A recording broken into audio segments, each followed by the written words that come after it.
ఇప్పుడు ఒకసారి వ్యాస హృదయాన్ని పట్టుకోనివాడు శంకరుల హృదయాన్ని మూకశంకరుల హృదయాన్ని పట్టుకుంటున్నాడు అనుకోరు. వ్యాసుణ్ణి తెలుసుకుని విన్న తర్వాతే శంకరాచార్యుల వారి మాట కానీ మూకశంకరుల మాట కానీ మీరు వింటున్నారు కదా. అందుకని కరధృత కోదండబాణ శృణిపాశం, ఈ కోదండము బాణములు ఇది అత్యంత ప్రధానం. ఇక్కడ మళ్ళీ మీకు నేను ఒక మాట చెప్పాలి. ఒకవేళ ఆవిడ పట్టుకోలేదు, ఆవిడ చెరుకు విల్లు బాణాలు పట్టుకోలేదు, ఆవిడ పాశము పట్టుకోలేదు, అంకుశము పట్టుకోలేదు, ఆవిడ 4 చేతులు ఉత్తినే ఖాళీగా పెట్టుకుని 4 ఇలా కిందకు మడిచేసి కూర్చుంది. ఆవిడ ఇవ్వదా? అవి పట్టుకోకపోతే పట్టుకుంటే తేడా వస్తుందా? పట్టుకుంటే ఏ అనుగ్రహం ఇస్తుందో పట్టుకోకపోతే ఆ అనుగ్రహం ఇవ్వదా? ఇస్తుంది. కానీ పట్టుకోవడం ఎందుకు మరి? నేను ఇది ఇస్తానని మీకు నమ్మకం కల్పించడానికి కాదు. నేను అన్నం పెట్టడానికి సిద్ధంగా ఉన్నాను. నేను అయ్యా భోజనం చేయడానికి రండి మా ఇంటికి రండి అని వీధిలో నిలబడి అన్నాను అనుకోండి, మీరు నమ్ముతారు. ఓ భోజనం పెడతాడులో ఉంది పాపం రమ్మంటున్నాడు ఈయనని. నేను అసలు అలా నించున్నాను అనుకోండి ఇంటి ముందు, వీధి వంక చూస్తున్నాడు అనుకుంటారు. నా మనసు మీకు ఎలా తెలుస్తుంది? నా మనసు మీకు చెప్పడానికి ఈరోజు ఏదో ద్వాదశి సందర్భమున మా ఇంటి యందు ఒక 500 మందికి నేను ఒక ఔపోసన వడ్డించుకొనుచున్నాను, దయచేసి మీ అందరూ వచ్చిన ఆతిథ్యమును స్వీకరించి నన్ను ధన్యుని చేయవలసినది అని ఓ బోర్డు పెట్టి నేను వీధిలో నించున్నాను అనుకోండి, అయ్యో పాపం ఈయన భోజనాలు పెట్టుకుంటున్నాడని మీరు లోపలికి వస్తారు కదా. ఆ బోర్డు లేకపోయినా నేను అన్నం పెడతాను, బోర్డు ఉన్నా అన్నం పెడతాను. మరి బోర్డు ఎందుకు? మీకు తెలియడానికి నేను అన్నం పెడతానని. బోర్డు లేకపోయినా పెట్టేది నేనే, బోర్డు ఉన్నా పెట్టేది నేనే. అమ్మవారు ఆయుధాలు పట్టుకోవడం అలాంటిది. ఆ తత్వం పట్టుకోవడం కంచెన ఒక్కతే. ఆయుధాలు నీకేమైనా చేస్తాయనుకోకు, ఆయుధాలు ఏం చెయ్యవు. ఆయుధాల ద్వారా వస్తున్నది ఆవిడ అనుగ్రహమే. అవి లేకపోయినా అనుగ్రహిస్తుంది. అవి లేకపోయినా అనుగ్రహిస్తుంది కాబట్టే ఓ గమ్మత్తుంది. ఆనందవల్లీ స్వరూపంలో ఉంది అగస్త్య మహర్షి పూజ చేసిన చోట ఆవిడ. కాబట్టి ఆ తల్లి ఆయుధాల్ని పట్టుకుంది అంటే ఏ కారణము చేత పట్టుకుందని నువ్వు ఆలోచించమని దాని అర్థం. మన్మధుడు చెరుకు విల్లు పుష్పబాణములు పట్టుకున్నంతసేపు మనం తీపి చూస్తూ ఉంటాం. చెరుకులో ఏముంటుంది? తీపి ఉంటుంది. పువ్వులలో ఏముంటుంది? తీపి ఉంటుంది. మనం తీపి తింటూ ఉంటాం. ఆయన చేతిలో ఉన్నటువంటి చెరుకు విల్లు పుష్పబాణములు మన మీద పడినంతసేపు కూడా కేవలం ఏదో స్త్రీ పురుష సంబంధమైన కామమే అని మీరు అనుకోకండి. లౌకికమైనటువంటి కామము కలుగుతూనే ఉంటుంది. ఆ కోరిక అనుభవిద్దాం, ఈ కోరిక అనుభవిద్దాం, అక్కడికి ఎడదాం, ఇక్కడికి ఎడదాం, అది చేద్దాం, ఇది చేద్దాం, కోరికలు పుడుతూనే ఉంటాయి. అదే అమ్మవారు పట్టుకుందనుకోండి, కోరికలన్నీ ఆగిపోతాయి. కోరికలన్నీ ఆగిపోవడం అంటే ఇంక అసలు అతను ఏమీ చెయ్యడా అండి అని మీరు అనుకోకండి. చేస్తాడు. ఎలా చేస్తాడో తెలుసా? ఆయన చేసేవి అన్నీ కూడా, ఆయనకి సుఖములన్నీ కూడా ఏవి అంటే భగవత్ సంబంధంగానే సుఖం. భగవంతుడి సంబంధాన్ని పక్కన పెట్టి ఆయనకి సుఖం ఉండదు. ఆయన తింటాడు చక్కెర పొంగలి, ఆయన తింటాడు పులిహార. ఎప్పుడు? భగవన్నివేదితమైతేనే. భగవన్నివేదనము కాని పదార్థం తినడం. చాలామంది స్వీట్ స్టాల్లో మేము తినవండి, హోటల్లో మేము తినవండి అంటారు. ఎందుకు తినరు? ఇప్పుడు మీ ఇంట్లో పులిహార ఉండారండి, హోటల్లో పులిహార ఉండారు. మీ ఇంట్లో అన్నం వండారు, హోటల్లో అన్నం వండారు. మీ ఇంట్లో కూర వండారు, హోటల్లో కూర వండారు. ఏమిటి ఇక్కడ తినడానికి అక్కడ తినడానికి తేడా? ఇక్కడ తింటే కడుపు నిండింది, అక్కడ తింటే కడుపు నిండింది. ఎందుకు తినడం హోటల్లో? ఒక్కటే కారణం, వాడు భగవన్ నివేదనము చేసి పెట్టలేదు. ఏమో వాడు చేశాడేమో మీకు ఎలా తెలుసండి అంటారేమో. భగవన్ నివేదనము చేసి వడ్డించినదైతే చెప్పులు వేసుకుని మీకు వడ్డించడు, ఎడంచేతిలో పాత్ర పట్టుకుని వడ్డించడు. భగవత్ ప్రసాదమును నువ్వు తింటున్నది నిజమైతే నువ్వు చొక్కా వేసుకుని తినవు. కాబట్టి అది ఎలా ఈశ్వర ప్రసాదమైంది? కాబట్టి తినడాయన. కాబట్టి అగ్రహారంలోకి వెళ్ళి అయ్యా ఇంత భోజనం పెడతారా అని అడిగి తింటాడు. అది కారణం. అంటే ఆయనకి అన్నం కాదు కావలసింది, భగవత్ ప్రసాదం కావాలి.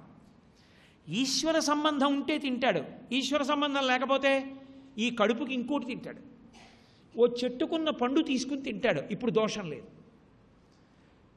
ఆవు దగ్గరికి వెళ్ళి అయ్యా కాసిన పాలు ఇవ్వండి, కాసిన పాలు తాగుతాడు, లేదా తటాకంలో ఉన్న కాసిన నీళ్లు తాగి కడుపు నింపుకుంటాడు తప్ప ఆయన తినడు ఇంకోలా.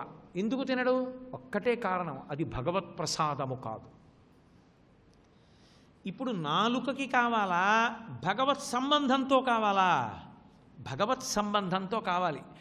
భగవంతుడికి నివేదన చేసి నీకు పెట్టాడు, ఉప్పు ఎక్కువైంది అన్నాడు. ఆ మాట ఆ కూర పక్కన పెట్టి ఒక్క ముక్క తీసుకుని ఇంత అన్నంలో తినేసి ఇంతే కూరతో అంత అన్నం తినేసి ఉత్తరాపోసనం పట్టేస్తాడు. పట్టి ఉప్పు ఎక్కువైందమ్మా చూసుకోండి అని చెప్తాడు తప్ప ఉప్పు ఎక్కువైంది అండవు. అది ప్రసాదం, అందులో ఉప్పు ఎక్కువైనా కారం ఎక్కువైనా ప్రసాదం, రుచి చెప్పడు. అది దానిలో లేదు, ఇక్కడుందా సంస్కారం. అది ప్రసాదం ఎప్పుడు నీకు సంస్కారం ఉంటే. అది ప్రసాదం కాకుండా ఎప్పుడు పోతుంది? నీకు సంస్కారం లేకపోతే. నీ సంస్కారము చేత ప్రసాదమైనట్టే అమ్మవారి చేతి 5 బాణములు ఎవరి మీద పడతాయో, అమ్మవారి చేతి చెరుకు విల్లు ఎవరు చూస్తారో వాడికి సుఖములన్నీ ఈశ్వర ప్రసాదములు. అంటే ఇప్పుడు ఆయన మాధుర్యం అనుభవిస్తాడు. ఏది ఆయనకి చూడాలనిపిస్తే ఏం చూడాలనిపిస్తుంది? ఎప్పుడు ఏదో గుడికి వెళ్ళడం, మఠానికి వెళ్ళడం, మహాపురుషుల యొక్క చిత్రాలు చూడడం, మహాపురుషుల దర్శనం చేయడం, దేవాలయాల్లో ధ్వజస్తంభాలు చూడడం, శిల్పాలు చూడడం, ఇవన్నీ ఇష్టం. ఏమంటే సరదాగా బజార్కి వెళ్దాం వస్తారేంటి అన్నారు అనుకోండి, అబ్బా నేను రాలేనండి బాబు నాకు వద్దంటాడు. అదేంటంటే మీరు కంచి వచ్చారు కదా, కంచిలో పట్టు చీరలు బోల్డ్ ఉంటాయి, పోన్లేండి కొనొద్దు రండి చూద్దురు కానీ మేము అందరం కొంటామంటే, బాబు నేను ఏం చూస్తాను మీరు చూసి కొనుక్కోండి బాబు నేను రానంటాడు. ఎందుకు రాడైనా? ఆయనకు అనురక్తి లేదా చీర మీద. అదే ఏమండే మన గుళ్ళో డబ్బులు ఉన్నాయి కొన్ని, అమ్మవారికి 4 చీరలు కొందాం వస్తారేంటి అన్నారు అనుకోండి, ఎగిరికి అంతేసి వస్తాడు. ఎందుకు? అమ్మవారికి చీర అంటే అమ్మవారికి ఏ రంగు చీర బాగుంటుంది, అమ్మవారికి ఎలా కడితే బాగుంటుంది, ఆయనకి అలా ఆలోచించడం సంతోషం, అందుకు వస్తాడు. అది పండాడని గుర్తు. వాడి మీద అమ్మవారి బాణాలు పడ్డాయి.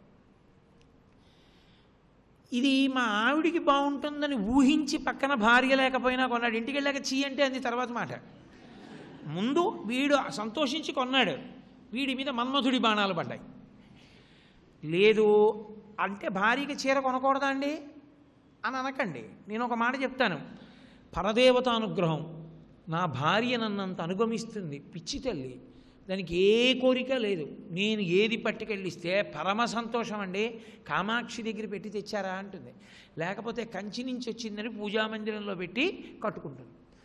నాకు అటువంటి భార్యనిచ్చావు తల్లి, దానికి ఓ చీర పట్టుకెడతాను నీ ప్రసాదంగా, కంచిలో కొన్నది కామాక్షి చీరే అనుకుని కొన్నాడు. ఇప్పుడు ఆయన భక్తితోనే ఉన్నాడు. పరదేవత బాణములు పడ్డాయి. ఇది భావన సౌకుమార్యం. ఇద్దరూ ఒక కర్మే చేస్తారు. అందుకే దేవాలయానికి వెళ్ళి కోరినటువంటి కోరికలు కొన్ని బంధనములు, కొన్ని బంధనములు కావు. బంధనములు విడుతాయి కొన్ని కోరికలకి. ఇప్పుడు ఇద్దరు వెళ్ళి కనకదుర్గమ్మ దగ్గర నించున్నారు. ఒక ఆయన అన్నాడు, అమ్మా మూకపంచశతి ఉపన్యాసాలు జరుగుతున్నాయమ్మా, మూకపంచశతి ఉపన్యాసాలు నాకు బాగా అర్థమయ్యేటట్టు, ఆ శ్లోకాలు నాకు అర్థమయ్యేట్టు, ఆ శ్లోకాన్ని చదువుకునేటట్టు, దానివల్ల అభ్యున్నతిని పొందేటట్టు నేను ఇవాళ నుంచి వెడుతున్నాను, నన్ను అనుగ్రహించమ్మా అన్నాడు. ఒక ఆయన అన్నాడు, అమ్మ అమ్మ నా కొడుకు పరీక్షకు వెళ్తున్నాడు, వాడు తప్పకుండా ఆ పరీక్షలో నెగ్గి వాడి జీతం ఇంకో 10,000 రూపాయలు పెరిగేటట్టు చూడమ్మా అన్నాడు. ఇద్దరూ కోరికలేనా కోరింది? కానీ శాస్త్రంలో ఈయనది కోరిక అని వెయ్యరు, ఈయన కోరిక కోరాడని వేయరు. అకామి, ఆయనకి కోరిక లేదు అనే ఆయన యందు భగవత్కృప వర్షిస్తుంది. లౌకికమైన కోరికలు మన్మథబాణములు, అలౌకికములు అంటే కేవలం భగవత్ సంబంధంలో కోరిన కోరికలు పరమేశ్వరుణ్ణి కోరనివే. నాన్నగారి దగ్గరికి వెళ్ళి నాన్నగారండి కరెంటు బిల్లు ఎక్కువైపోతుంది అంటున్నారు కదా, మీరు దెబ్బలాడకండి నాన్నగారండి, అరుగు మీద కూర్చొని చదువుకుంటున్నావు ఏమిటని, పరీక్షలు వచ్చేస్తున్నాయి కదా నాన్నగారు, అందుకని నేను 9 వరకు ఇంట్లో చదువుకుని 10 వరకు ఎవరు ఉండరు కదా, బయట అరుగు మీద కూర్చుని స్ట్రీట్ లైట్ కాంతిలో చదువుకుంటాను నాన్నగారు అన్నాడు అనుకోండి. తండ్రిని కోరిక కోరినట్ట, తండ్రి సంతోషించే కోరిక కోరనట్ట. తండ్రి నేను డబ్బు కట్టమన్నాడా, బిల్లు కట్టమన్నాడా? తండ్రి పొంగిపోతాడు, ఎంత గొప్ప కొడుకురా నాకు ఈ కొడుకు అని. అమ్మవారి విషయంలో కూడా అంతే. మనసు యందు అటువంటి మార్పు రావడం తేలికని మీరు అనుకుంటున్నారేమో, కొన్ని కోట్ల కోట్ల కోట్ల జన్మల తర్వాత తప్ప అసలు మనసు ఆ స్థితిని పొందదు. నాకొద్దు లౌకికం, నాకు ఇష్టం లేదు, నాకు అనవసరం, నాకు దాని మీద అనురక్తి లేదు అని అందో. అందుకే అంబుజోదర దివ్య పాదారవింద చింతనామృతపాన విశేషమత్త చిత్తము ఏ రీతి ఇతర విషయంబు చేర నేర్చు వినుత గుణశీల మాటలు వేయునేలా అంటాడు ప్రహ్లాదుడు. అంటే వాడు పరదేవతానుగ్రహాన్ని పరిపూర్ణంగా పొందాడని గుర్తు. దానికి అర్థం ఏమిటో తెలుసా? ఒకడు కర్మలు పోగు పెట్టుకుంటున్నాడు పునర్జన్మకి, వీడి కర్మలు కాలిపోతున్నాయి, వీడికి కర్మ లేదు. ఎందుకని? వాడు ఏం చేశాడు కనుక. వాడు బంధనంలో పడ్డానికి ఏముంది? వాడు కోరిన కోరిక కాదు, వాడు చేసిన పని చేసింది కాదు. వాడు ఎందుకని చేసి ఉమామహేశ్వర పరబ్రహ్మార్పణమస్తమో తెలిసాడు, నాకు దీనికి ఫలితం కావాలని వాడు అడగలేదు. కాబట్టి ఇప్పుడు వాడికి ఏముంటుంది? పరదేవత వెంట తిరుగుతుంటుంది అంతే వాడికి. ఇప్పుడు వాడికి ఏముంది? కర్మ లేదు. కర్మ లేని వాడికి పుట్టుకేది అంటే వాడు పునర్జన్మల్ని తీసేస్తున్నాడు. పునర్జన్మలు తీసేసి భగవంతుడికి దగ్గరగా జరిగిపోతున్నాడు. మన్మథ బాణాలు పడుతుంటే దూరంగా జరిగిపోతున్నాడు. ఇద్దరిది కదలికే, ఇద్దరు కదులుతున్నారు. ఇప్పుడు కొంతమంది ఇటు కదిలి కొంతమంది అటు కదిలేరనుకోండి, ఎవరు నా దగ్గరికి వస్తున్నట్టు? ఇటు జరిగిన వాళ్ళు నా దగ్గరికి వచ్చినట్టు, అటు జరిగిన వాళ్ళు నాకు దూరంగా వెళ్ళినట్టు. అవునా కాదా? మన్మథ బాణాలు పడ్డ వాళ్ళందరూ పరదేవతకి దూరంగా వెళ్ళిపోయారు. అమ్మవారి బాణాలు పడ్డ వాళ్ళందరూ తన కర్మలను కూడా కాల్చేసుకుని పరదేవతానుగ్రహంతో ఇక పుట్టవలసిన అవసరాన్ని పోగొట్టేసుకుంటున్నాడు. ఇది అక్కడ కామాక్షి అనుగ్రహము అన్న మాటకు అర్థం అది. అందుకని కోదండ బాణములను ముందుకు తీసుకొచ్చేశారు. ఆ తల్లి యొక్క చెరుకు విల్లు బాణములు ఎవడి మీద పడుతున్నాయో వాడు మోక్షస్థితికి వెళ్ళిపోతున్నాడు. అంటే అందుకని చివరి శ్లోకంలో కైవల్యానందకందం అవలంబే, వాడికి ఇంకా ఇంద్రియములతో శరీరముతో అనుభవించాలన్న కోరిక లేదు. వాడు లోపలి ఆత్మగా ఉన్నాడు. ఇక ఆత్మగా ఉండి శరీరం వదిలిపెట్టిన వాడికి సంచితం కూడా ఉండదు. ఇక వాడు శరీరంలోకి వెళ్ళడం, వాడు ఇంకేమైపోతాడు? పరదేవతగానే అయిపోతాడు అంతే. పరదేవతలో ఐక్యం అయిపోతాడు. అదే ఆఖరి చావు. ఆ స్థితి ఇవ్వగలిగిన తల్లి ఏ స్థితి నీకు ఇవ్వదో అది కామకోటి, అది కామాక్షి. కాబట్టి ఇప్పుడు ఆ తల్లి ఏం చేస్తోంది? చేతిలో కోదండము బాణములు పట్టుకుంది. కోదండము బాణములు పట్టుకుంది అంటే అర్థం ఏమిటో తెలుసా? ఇక్కడి సుఖం కాదు నీకు చూసేది, జీవుడి సుఖదుఖములు. ఇందులో ఎన్నాళ్ళు ఉంటావు? ఓ సినిమా హాల్లోకి వెళ్ళావు, టిక్కెట్ కొనుక్కున్నవాడు సంతోషంగానే ఉంటాడు సినిమా చూస్తానని. సినిమా చూస్తుండగా అయిపోతుంది సినిమా. తర్వాత అదే సినిమా చూడడానికి బయట టికెట్లు కొనుక్కొని ఉన్నారు, వీడు వెళ్ళిపోవాలి, వాడు వచ్చేయాలి అంతే. అలా కాలమునందు నువ్వు చూస్తుండగా ఇందులోంచి మహాభినిష్క్రమణం వెళ్ళిపోతావు. ఎవరు వెళ్ళిపోతారు? జీవుడు వెళ్ళిపోతాడు. ఈ జీవుడు ఎక్కడికి వెళ్ళాలి? ఆవిడ నిర్ణయిస్తుంది. అందుకే అన్ని కథలు కంచి కడతాయి. కథలన్నీ కంచి కడతాయనడానికి కారణం అదే. మన కథ కంచి కంటానికి కారణం అది. ఆవిడ ఆ కథ ఏం చేయాలో చేస్తుంది. అది సుఖాంతమా దుఃఖాంతమా ఆవిడది నిర్ణయం. ఆవిడ ఏం చేస్తుందంటే భాస్కర్ రాయలు వారు అంటారు, బాగా మన్మథ బాణములు పడి పడి పడి పడి పడి పడి ఉన్నాడనుకోండి, ఆ బాణములు పడడం అలవాటైపోయిన మనసు మీద మన్మధుడికి ఉన్న లక్షణం ఏమిటంటే అది కదిలినంత కాలం వేస్తాడు. అది దానికి ఉన్న శక్తి. అది ఎంతసేపు కదులుతుందో అంతసేపు వేస్తూనే ఉంటాడు. మీరు చూడండి, పావుని కొట్టినప్పుడు ఏం చేస్తారు? కదిలినంతసేపు కొడతారు. కదలలేదులే అని వెళ్ళిపోరు. కొంచెం కదులుతోంది అనుకోండి, మళ్ళీ కొడతారు. అక్కడ పచ్చడి అయిపోయి తోకొక్కటే కదిలి వదిలేసింది అనుకోండి, కర్ర మీద పైకి ఎత్తి చూస్తారు. వేలాడ పడిపోయిందా, ఆ కంఠం దగ్గర ముద్దలా అయిపోయిందా, ఇక కదలదు కదా అని నమ్మకం చేసుకుని పక్కన పడేస్తారు. మన్మథుడు బాణాలు వేస్తే ఎలా వేస్తాడో తెలుసా? ఆఖరి కదలిక వరకు వేస్తాడు, మీరు అవకాశం ఇచ్చేస్తే. ఆఖరి కదలిక మనసు దేని మీద? ఆఖరి ఊపిరి మీద. ఆఖరి ఊపిరిలో ఆఖరి కదలిక మీద కూడా బాణం వేస్తాడు. అది ఏం చేస్తుందంటే దేనివైపు బాగా మగ్గాడో అటువైపు పడుతుంది. ఐశ్వర్య సంబంధంగా మగ్గాడు అనుకోండి, బంధు సంబంధంగా మగ్గాడు అనుకోండి, నా కొడుకు అనో, నా కూతురు అనో, లేకపోతే నా ఐశ్వర్యం అనో, నా డబ్బు నా పొలం అంటూ ఆఖరి ఊపిరిలో కదులుతూ ఉండగా కొట్టాడు అనుకోండి మన్మథ బాణాన్ని, ఆఖరి కదలిక ఐశ్వర్య సంబంధం అవుతుంది. తిరియక్ చేస్తాడు. తిరియక్ చేసి వెన్నుపావుని అడ్డంగా పెట్టి బుద్ధిలేని ప్రాణిని చేసి తలయందు కోరయందు విషం పెట్టి పంపిస్తారు. చీకట్లోనే తిరగాలి, పగటిపూట బయటికి రాడు.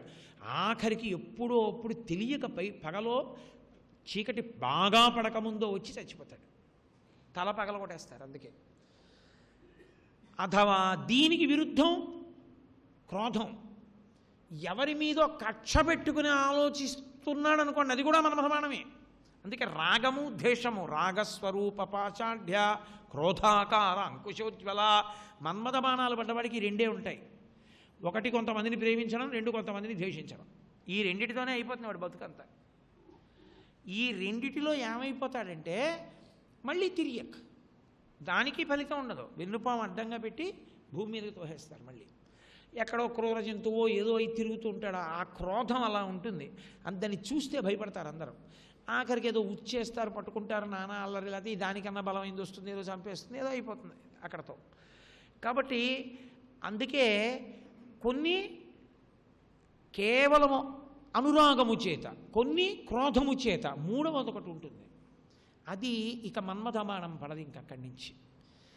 ఎక్కడ అమ్మవారి అనుగ్రహాన్ని పొందేశాడో అక్కడ అమ్మవారి బాణాలు పడుతూ పెడతాయి. అప్పుడు అమ్మవారి బాణం వేయడం మొదలెట్టింది అనుకోండి, మన్మథ బాణం ఆగిపోతుంది. ఎందుకని? మన్మథుడి బతుకు అమ్మవారి మీద ఉంది, ఒళ్ళే లేదు. తల్లి కటాక్షించి ఇచ్చింది కాబట్టి శక్తి. ఆవిడని కాదని బాణం వేశాడు అనుకోండి, చూసిందనుకోండి హడిలిపోతాడు. అందుకని అమ్మవారు బాణం వేస్తే ఆయన వేడు. ఇప్పుడు మనసు కదులుతుంది, అమ్మవారి బాణాలు పడుతుంటాయి. ఆఖరి బాణం ఏది పడుతుందో తెలుసా? అమ్మవారి అనుగ్రహం పొందాడని గుర్తేంటో తెలుసా?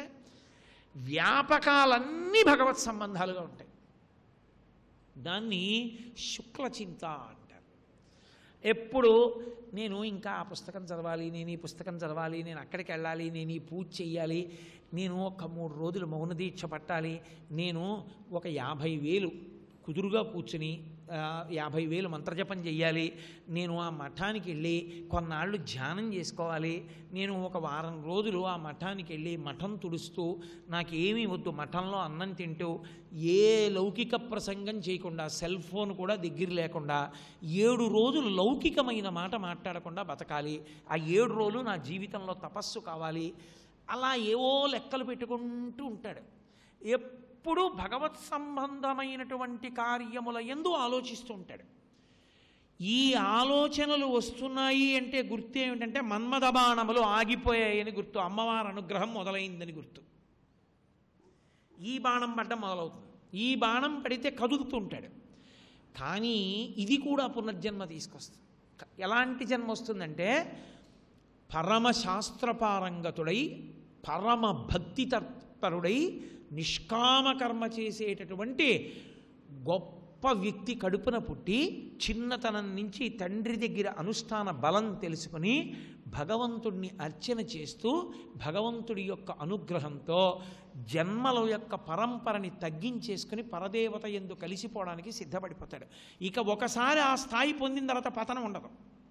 అమ్మవారు ఆ జాగ్రత్త తీసుకుంటుంది, అలా తీసుకెడుతుంది ఆ ప్రయాణాన్ని. అసలు ఆ బాణం పడలేదనుకోండి, మళ్ళీ ఇక కొన్ని కోట్ల జన్మల వరకు మీకు అవకాశం ఉన్నది. వెళ్ళిపోయారనుకోండి, ఒక్కసారి తిరియక్క కింద వెళ్ళిపోతే ఇక మళ్ళీ రాడిహ మనుష్యుడిగా కొన్ని కోట్ల జన్మల తర్వాత ఎప్పుడు. అందులో కలియుగమునందు ఏమిటో తెలుసా, కృతయుగంలో ఇవ్వరు పునర్జన్మ. కలియుగంలో అమ్మవారి బాణం పడని వాడికి మళ్ళీ కలియుగంలోనే జన్మ, అప్పటి వరకు నరకమే. అదే కలియుగంతో ప్రమాదం. అంటే కృతయుగం, త్రేతాయుగం, ద్వాపరయుగం దాటాలి, దాటితేనే ఇస్తారు జన్మ. వ్యాసుడే చెప్పాడు స్వయంగా. ఇంతసేపు అనుభవిస్తుంటాడు అక్కడ, పుణ్యమైన పాపమైన అంత ఫలితం. అందుకని అమ్మవారి బాణం పడిందనుకోండి, వాడు అదృష్టం, కృతయుగంలో పుట్టేస్తాడు. పుట్టేసి కృతయుగంలో పుణ్యం చేసుకుని జ్ఞానాన్ని సంపాదించుకొని కృతయుగం 4 పాదాల ధర్మం ఉంటుంది కాబట్టి ఈశ్వరుడు ఎందుకు కలిసిపోతాడు, ప్రతిబంధకాలు ఉండవు. 4వది ఉంటుంది. 4వ దాని ఎందు నేను ఇందాక చెప్పానే, అసలు వాళ్ళకి ఇంకా పుణ్యము లేదు, ఏమీ లేదు. వాళ్ళు ఆత్మగా నిలబడి ఉంటారు. ఈ శరీరాన్ని సాక్షిగా చూస్తూ ఉంటారు. అలా సాక్షిగా చూస్తూ శరీరం పడిపోతున్నప్పుడు, ఊపిరి ఆగిపోతున్నప్పుడు కూడా ఈ శరీరం పడిపోతోందని సాక్షిగా ఆఖరి ఊపిరిలో కూడా దీని ఖేదాన్ని గమనిస్తాడు. అప్పుడు వడిక పుట్టడు, అమ్మవారి యందు కలిసిపోతాడు. ఇవి ఎప్పుడు కలుగుతాయి? అసలు ఆవిడ చేతిలోని కోదండము బాణములు ఉన్నాయి, ఇవే మన్మథుడి దగ్గర ఉన్నాయి. ఆయన అవే పుష్పబాణాలు వేస్తాడు, ఈవిడ అవే పుష్పబాణాలు వేస్తుంది. ఆ పుష్పబాణములు కర్మములను పెంచేసుకుంటూ పెడతాయి. అవి తీపే, మీరు అది పట్టుకోవలసింది. ఆ చెరుకు తీపే, ఆ పువ్వులలోని మకరందము తీపే. కానీ అది ఏం చేస్తుందో తెలుసా? అది కర్మలను, పుణ్యాన్ని, పాపాన్ని విపరీతంగా పెంచుకుంటూ వెళ్ళిపోతుంది. అక్కర్లేని వాని ఎందు పెట్టుకుంటాడు. ఇప్పుడు అసలు జగత్తులో అసత్యమైన వాటిని అన్నింటినీ పట్టుకుంటే ఏమవుతుందండి? అసత్యమైన వాటిని పట్టుకుని తిరిగితే అదే అసత్యం. నీకేం ఒరిగిస్తుంది? అది నీకేం ఒరిగించదు. కర్మ ఇంకా పెరుగుతూ వెళ్ళిపోతుంది. కర్మ తగ్గించుకోవడానికి మనుష్య శరీరం, కర్మ పెంచుకుంటూ పోతే ఇంకాను. మళ్ళీ ఎప్పుడు వస్తావు? ఒకవేళ వచ్చావు, అప్పుడు తగ్గిస్తావా? ఇప్పుడు తగ్గించండి. ఇప్పుడు ఒకటి చేయలేదా, అప్పుడు చేస్తావా నువ్వు? ఏమి నమ్మకం? అప్పుడు అసలు ఈ పాటి తెలుస్తుందని నమ్మకం ఏంటి? అందుకనే అసలు మూక పంచశతి వినరన్నారు. మూక పంచశతి వినలేరు. కారణమేమి? పరదేవత బాణం పడ్డం మొదలైంది. అమ్మవారి చేతిలో బాణములకు ఈ శక్తి ఉందని తెలుసుకోవడం ప్రారంభం కావాలంటే ఎన్ని కోట్ల జన్మలు ఎత్తితే మూక పంచశతి వినడం, చదవడం కుదరనే కుదరదు అసలు బొమ్మన్నారు. కాబట్టి ఆ తల్లి చేతి బాణములు ఎవరి మీద పడుతున్నాయో వాడు పునర్జన్మలను తగ్గించేసుకుంటున్నాడు. కాబట్టి కరధృత కోదండ బాణ శృణి పాశం. ఇప్పుడు వీటి రెండింటి నుంచి కిందకి రండి. శృణి పాశం, అంకుశం, పాశం. పాశం ఏం చేస్తుంది? కట్టేస్తుంది ఎవరినైనా. యమపాశములు అంటారు. పాశము అన్న మాట మీకు ఎక్కడైనా వినపడింది అంటే ఒకటే గుర్తు, అది కట్టునది. సర్వం శ్రీ ఉమామహేశ్వర పరబ్రహ్మార్పణమస్తు. స్వస్తి.